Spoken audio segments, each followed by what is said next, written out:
Voting by mail has been in the national spotlight since the last election and has some people considering it who haven't voted by mail before. WRAL Capitol Bureau Chief Laura Leslie shows you the steps you have to take in North Carolina that you don't have to in some other states. It's part of our new series taking you behind the scenes of elections in North Carolina, and we're calling it NC Votes 101.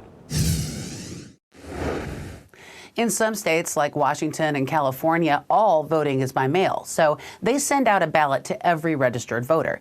It doesn't work that way in North Carolina. Here, you have to request a mail-in ballot. Fortunately, though, the process is pretty quick and easy.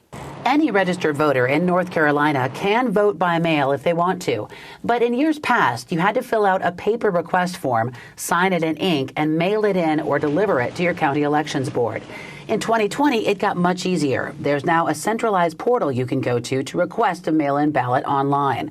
It's votebymail.ncsbe.gov. I'll request my ballot now to show you how it works.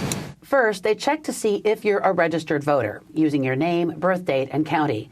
Then you have to provide one other form of identification to verify that it's you, your driver's license number or the last 4 digits of your Social Security number.